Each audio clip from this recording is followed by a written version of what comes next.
everybody, and welcome to Gender Knobs. My name is Alicia Utek. I'm the technical director for the Kleinau Theater, and we are so excited to have Jordan Bardget here tonight performing her MFA thesis show. Also, I want to give a big shout out to Culta Media for being here live streaming. That's us. And of course, shout out to our faculty advisor, Dr. Johnny Gray, who's helping out up in the booth tonight. Before we get started, a couple of announcements.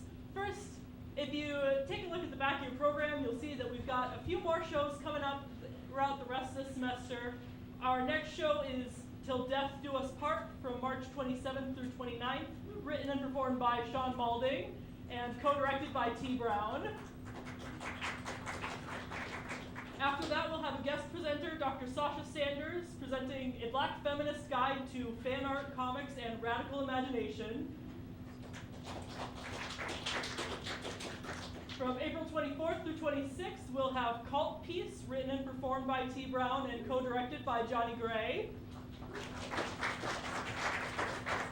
And then we'll wrap up this semester on May 3rd with our performance course spotlight, highlighting the work that our undergraduate and graduate students are doing in performance classes.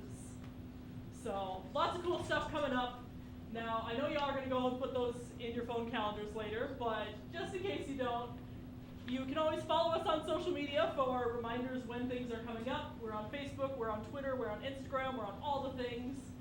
So there you'll get reminders as it's happening. Finally, if you could please take out your cell phones, smartwatches, anything that might light up and make noise, and turn it to silent, or better yet, turned off. The show is about 45, 50 minutes, so I promise nothing that bad's going to happen in the next 50 minutes. That way they're not lighting up, distracting the audience or the performer. Okay, without further ado, please enjoy Gender Knobs.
This is the story of technology, voices, reverb, distortion, and noise in general. And our story begins with this little device here, an auto-tune pedal. And you would just think an auto-tune pedal would have a pitch knob, but no. It instead has a literal gender knob. So in case you're wondering, it's a literal show title. And the history of these devices oddly start with lore. The vocoder as we know it was invented at Bell Labs by Homer Dudley in the early 20th century.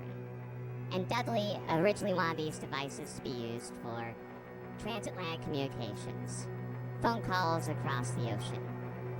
But a little thing called World War playing to the world powers. Hence it really only makes sense that vocoders and things like this turned into music a few decades later. Again, these were really our first teachers. And one thing to note in terms of how FDR and Winston Churchill might have sounded talking over these devices is they didn't necessarily sound human. They sounded more robotic. Because in terms of that compression of bandwidth that Homer Dudley originally wanted, it ended up creating these sort of robotic sounding voices, much like the voice you're hearing right now. But again, before art, we have war, and war creates the mechanisms for art.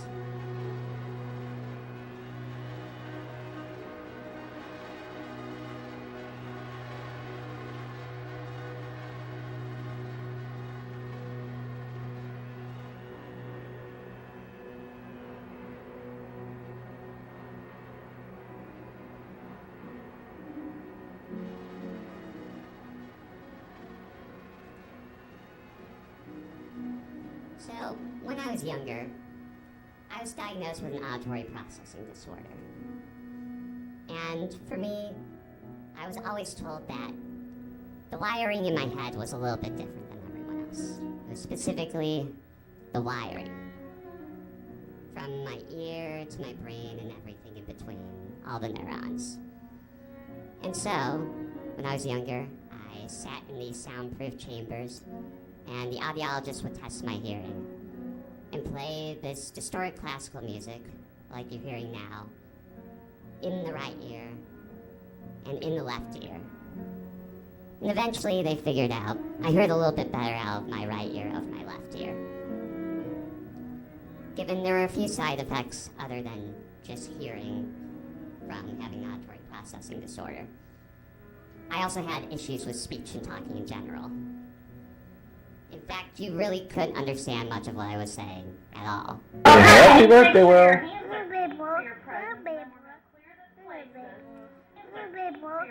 What you're seeing right now is a videotape that my dad shot of 2 or 3-year-old me trying to say happy birthday to my brother Will. But what comes out of my mouth instead of happy birthday Will is happy birthday Will. And here's another instance of me talking. This was when my brother Caleb stole my dad's camera and just started filming things, including me and my brothers. And right now, I have absolutely no idea what I'm saying.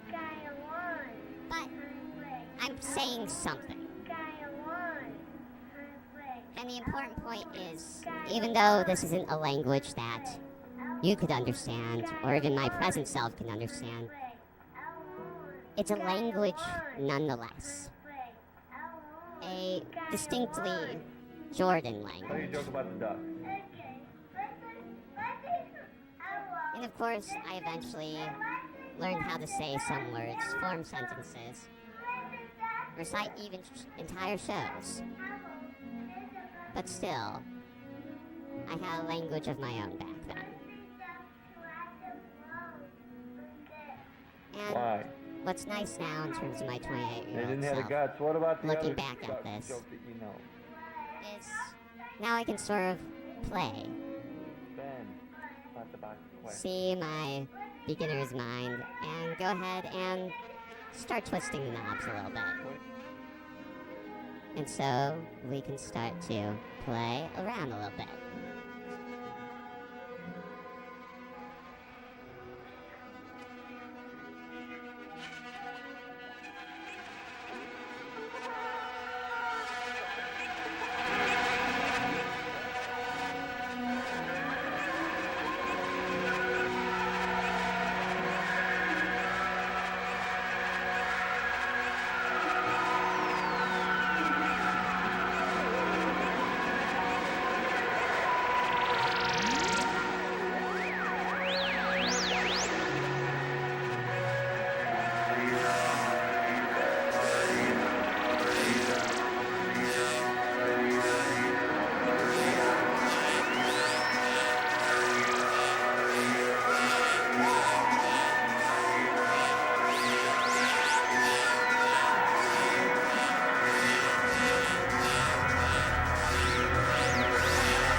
gender now down. So past World War II, a few decades later, we start to see a few things happen. In fact, like the classical music now you're still hearing, Wendy Carlos started going ahead making classical electronic music for the mainstream in the forms of albums like Switched on Bach and the Clockwork Orange soundtrack, and really brought the electronic music score and these machines. But the thing I find most interesting in terms of the 60s, 70s, and 80s is Laurie Anderson. Of course, we all know her eponymous track, Oh Superman. Oh Superman. We all know that one. But her specific coining of the term audio drag is what fascinates me. You see, Laurie Anderson created this persona called the voice of authority, in which she pitched down her voice and created this exaggerated masculine figure. And in a sense, like the clothes you wear for a drag performance to exaggerate gender, she also went ahead and did the same with her voice. See, you can dress a body, but you can also dress a voice as well, because a voice is an extension of the body in that way. And so, in terms of voices, we can go ahead and exaggerate gender beyond the norms, and also, again, play with it too. We could even play dress up.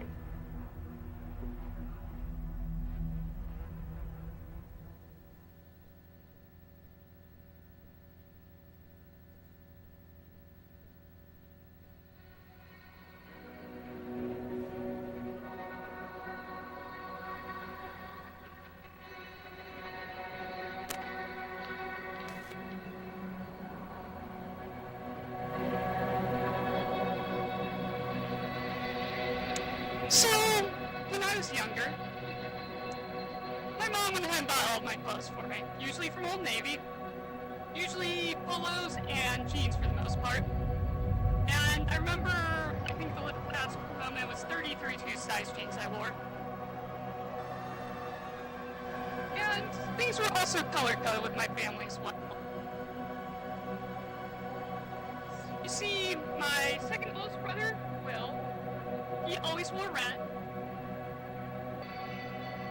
But prior to this, I did wear my distinctly green jacket as well, which I still wear today. But I went from green jackets to red dresses and all sorts of shades of red as well, in terms of when I started to transition to a woman. So everything had to be green. Bra, pants, the watch, glasses, everything had to go ahead and be the right time. Because this just brought me joy. This was finally me playing dress up in real life. And sometimes even beyond red, green, and blue, I'm also orange as well, like I am today. But before I started playing dress up, really the main way I did this was in a virtual environment. Mainly in character selection and creation screens, such as in Mass Effect. I remember being a teenager and thinking to myself, you know, they went ahead and took the time to record an entire woman doing her entire lines for the role of Shepard. But barely anyone plays Shepard. The feminist thing to do would be to go ahead and choose the female character in Mass Effect instead of the male character. Because that's the allied thing to do. It's totally not because I'm a woman myself. At least that's what I told myself. But in these environments, even if they weren't knobs, they were gender sliders, if you will. I could go ahead and adjust all sorts of things about myself. My outfit, my skin, all sorts of things. And yes, that was an Argonian you saw before, so you can even adjust yourself to have scales if you want. And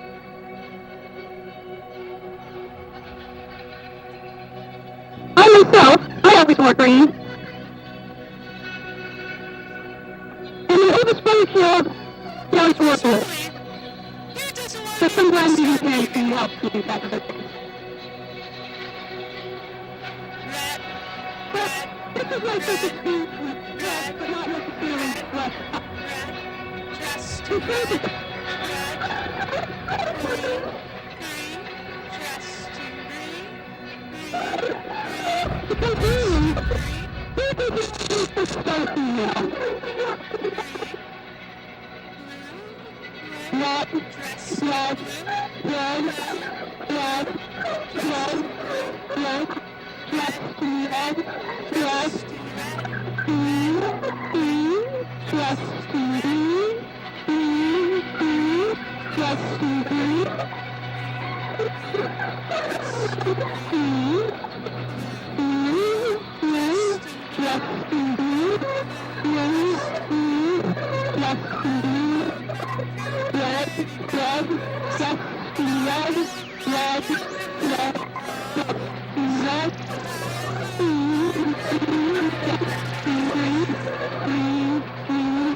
And now we once again turn the gender knob up. So, now we skip ahead to hyperpop. Hyperpop was preceded by the early 2000s genre of nightcore, known for speeding up popular songs to be these hyper-accelerated versions of themselves and compressing time. But it also made for super high-pitched vocals.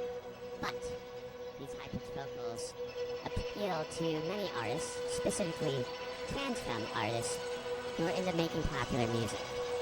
A few of those folks included people like Sophie and Laura Less of 100 Decks. In terms of Sophie, well, without Sophie you would not have Brad Summer.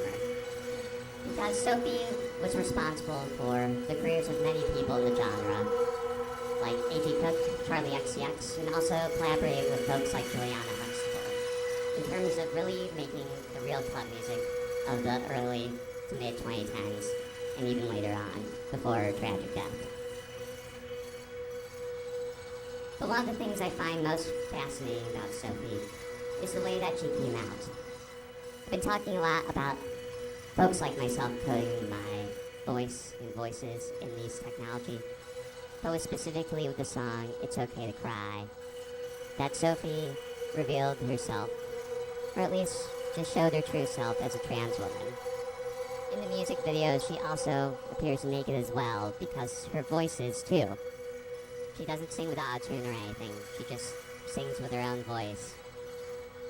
A true self but also naked self and a vulnerable self all at once.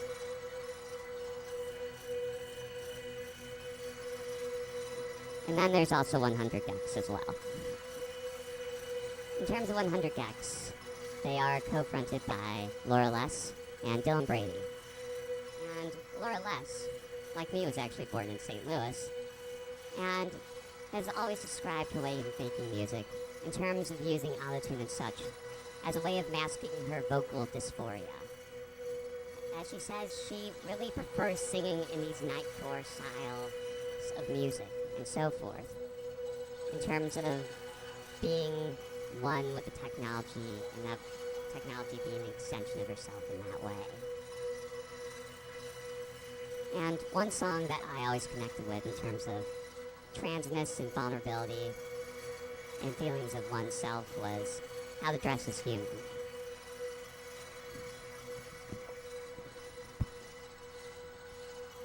How to dress as human, what like a skirt and some heels. Now I look stupid, is this how every human feels? Better go with Vans, never gonna pass. I should stay at home, why did I make plans?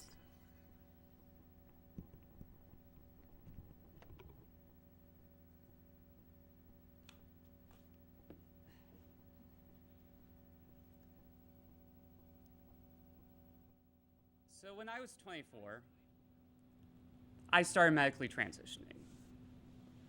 And when you start medically transitioning, you get asked all sorts of questions by your doctors. You get asked a lot about how you perceive yourself, how you want to be perceived by others, things you don't like about your body, things that trigger dysphoria. But one of the things that caught me off guard in those conversations was being asked what I do like about myself. Something I do like about my body. And for some reason in that moment, my response was my voice. Which sometimes feels weird, given that as a kid, feeling odd in terms of not being understood, as an adult being perceived in terms of all sorts of things based off my voice, but it was distinctly me. It's distinctly my voice, Jordan's voice. It's mine. It's something that I get to continue with. It's all mine.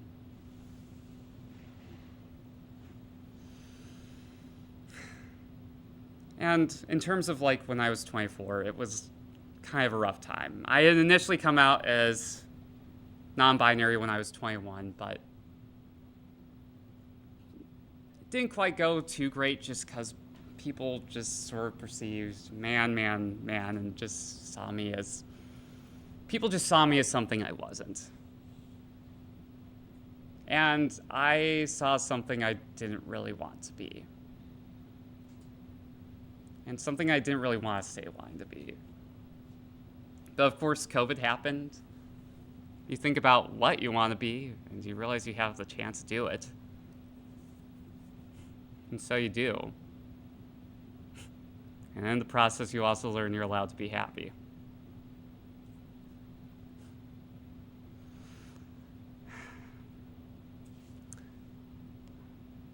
One thing to keep in mind with all these synths, all this technology, but specifically the word synths.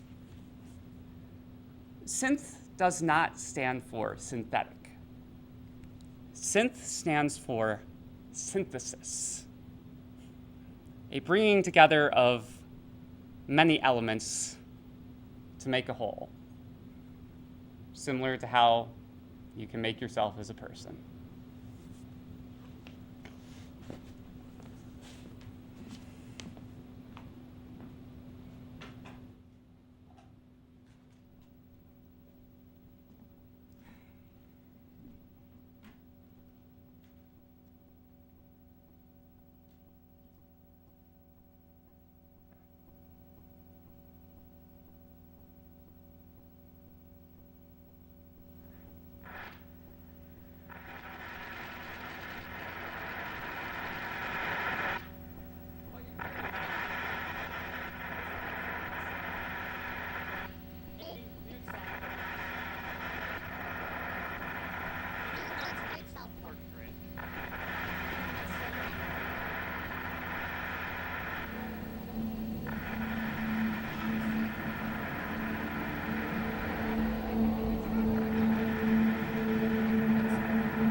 Again, it's not really a nude self-portrait anymore, is it?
Thank you for everyone for coming out tonight for my thesis show. Yeah, a number of people to thank. Andy, number one. Thank you for being my friend and helping me with tech and being my favorite analog tech wizard. A thank you to the School of Communications, especially Alicia, who has helped with tech for this show as well and helping me utilize the space. A huge thank you to my thesis committee for going ahead and guiding me and directing me with this process and everything. And also a big thank to my parents for this as well. If you had not brought me to see Joseph in the Amazing Technicolor Dreamcoat 20-something times as a kid, I don't think this project would have happened. So thank you. And thank you everyone for coming out tonight. It means a lot. Thank you.